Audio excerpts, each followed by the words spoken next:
क्या आप सोच सकते हैं एक ऐसा जंगल जहां खजाना ढूंढने आए लोग मौत के खेल में फंस जाते हैं और जिंदा लौटने का सिर्फ एक तरीका होता है हिम्मत या कुर्बानी। ये 5 लोग इस खतरनाक जंगल में खजाना ढूंढने निकलते हैं, मगर अचानक रास्ता खत्म हो जाता है और उनके सामने एक ब्रिज आ जाता है, जो ब्रिज कम और मौत का कुआं ज्यादा लगता है। रॉक बाबा कहता है, यही है रास्ता, पार करो या यही रह जाओ। वो बिना डरे ब्रिज पर चढ़ जाता है और पीछे से अजीब और डरावनी आवाजें आती है। तभी यह ब्रिज आगे की तरफ हिलने लगता है और रॉक बाबा चीखता है, जल्दी आओ, यहाँ रुकना खतरनाक है। एक एक करके सब चढ़ते हैं, लेकिन जैसे ही काला आदमी जंप करता है, ब्रिज का एक हिस्सा टूट जाता है। फिर सामने का पहाड़ हिलने लगता है। वो समझते हैं ये भूकंप है, लेकिन वो तो असल में खून का प्यासे जंगली बादल होते हैं जो इनकी तरफ आ रहे होते हैं, जो उन पर हमला कर देते हैं और सब लोग जान बचाने के लिए दौड़ लगाते हैं। तभी एक लड़की जल्दी में गलत ब्रिज पर जंप कर लेती है और सबसे अलग हो जाती है। जैसे ही वो पीछे मुड़कर देखती है, एक जंगली बंदर उसे पकड़कर नीचे गिरा देता है। दूसरी लड़की भी अकेली रह जाती है और बंदर उसकी तरफ भागते हैं। वो तेजी से भागती है और रॉक बाबा के कहने पर जंप करती है, लेकिन रॉक बाबा उसका हाथ नहीं पकड़ पाता और वो जोर से नीचे वाले ब्रिज पर गिरती है। उसका सिर ब्रिज से टकराता है और वो और नीचे गिर जाती है एक बंदर के साथ। बंदर उसका पांव पकड़कर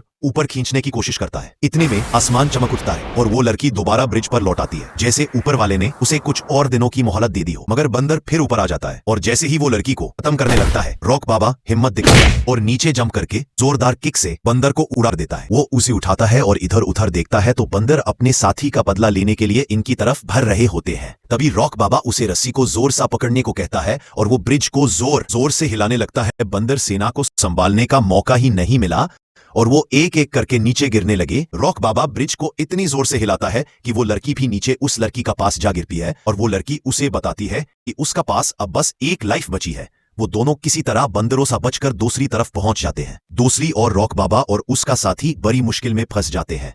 तभी जंप करते वक्त उसके एक साथी ब्रिज में अटक जाता है। इधर लोग उसका फायदा उठाते हैं और वे और स्पीड से उनकी तरफ आने लगते हैं। तभी रॉक बाबा बंदरों की इतनी बड़ी सेना देखकर ब्रिज की एक रस्सी को काट देता है, लेकिन बंदर फिर आगे आने लगते हैं। वो तभी दूसरी रस्सी को भी काट देता है और सब मेंबर्स परेशान हो जाते हैं। वो अपने काले दोस्त को ऊपर फेंकता है। जैसे ही वो हद ऊपर पहुंचता है, बंदर गुस्से में उनकी तरफ भागते हैं, जमीन पर उतरकर उन्हें घेर लेते हैं। तभी पीछे से एक हीरो ब्लैक हॉर्स पर आता है और बंदरों को मरते हुए आगे बढ़ता है। घोड़ा अपने 2 टांगों पर उठता है। बंदर डर कर भाग जाते हैं। सब लोग हीरो का शुक्रिया अदा करते हैं और पूछते हैं, ये सब कहां से सीखा।